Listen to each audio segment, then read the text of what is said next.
The Illinois Safety, Accountability, Fairness, and Equity Today Act, also known as the SAFETY Act, is a criminal justice reform law that will eliminate cash bail come January 1st.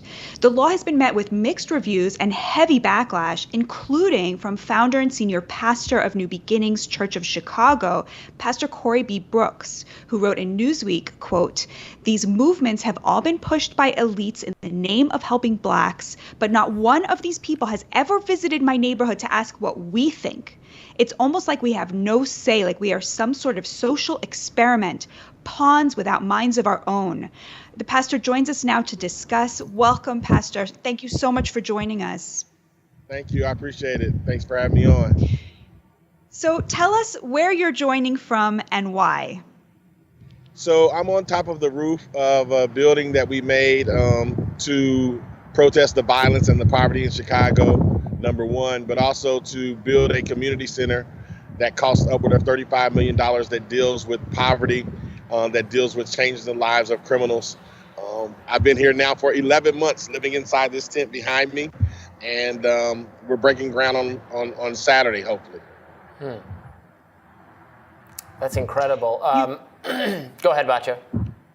I was going to say, you write in your piece so movingly about how these criminal justice reforms that are designed to help the criminals end up sending criminals back into your neighborhood, where they end up preying on vulnerable people who are in your community. Tell us a little bit more about that. Yeah, I think one of the things that I wanted to make a point about in the article is that these individuals are definitely criminals, and we need to see them as such.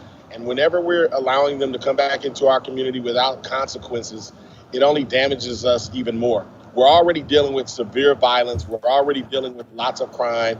We've had the highest number of carjackings that we've ever seen in the city of Chicago, but yet we decide to side with criminals instead of victims.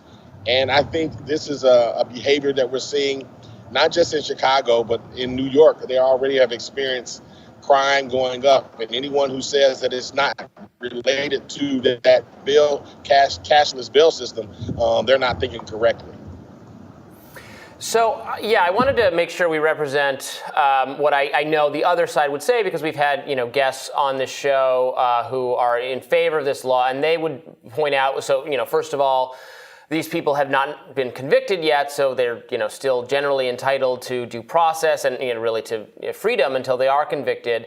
And that because the cash bail is essentially keeping people locked up who can't afford to make bail, who are not necessarily the people at greatest risk to the community, right? It's not discriminating based on who is a danger, but rather just who can afford to pay.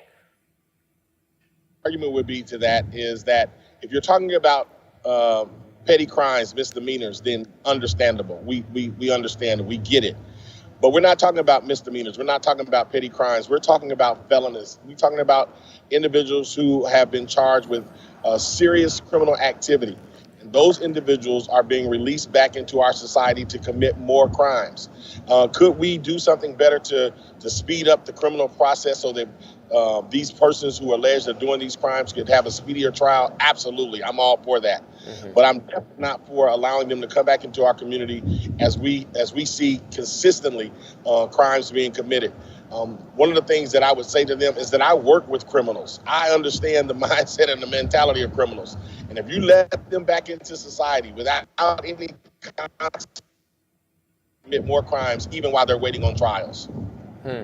Well, New York Attorney General Letitia James has publicly championed the state's cashless bail law, saying she's now open to making adjustments to the measure after a recent spike in violent and other crimes, and polling revealing New Yorkers' top concerns going into the midterms is this surging crime rate. This is definitely something that that people care about in their communities. And you're in the community. You're working with people who are facing poverty, who have been in the criminal justice system. I think it's always interesting to get that perspective, because the media tends to speak with one voice about what people actually care about. But the people you're talking to, the people in the community, is crime absolutely one of their top concerns? Crime is absolutely the top concern. When you have individuals that can't go to parks because of shootouts, when you have individuals who can't walk to the store, when you have individuals who are walking to school, young girls getting raped and getting shot, that's a major problem. Safety is an issue for us in our community. And if we can't provide safety, then how can we transform these communities? How can we turn them around? In the case of New York, where you have they were all for the cashless bail system. Now there's a flip-flop. Of course there's going to be a flip-flop. When you are an elite and you don't go and you don't talk to the people who are involved in these type of situations, then you have to flip-flop. You have to come back and say, hey, maybe I got it wrong. Maybe we should rethink it. And that's consistently what we see all the time with these individuals who don't care about the victims. And I think we need to side more on the side of victims. And your point of view, though, comes from you work with criminals as well. I mean, that is the thing, is you are deeply embedded in a community where you're seeing things from both sides.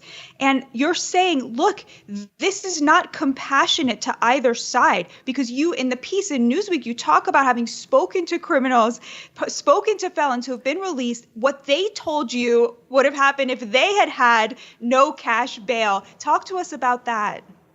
Yeah, our Project Hood, Hood stands for Helping Others Obtain Destiny.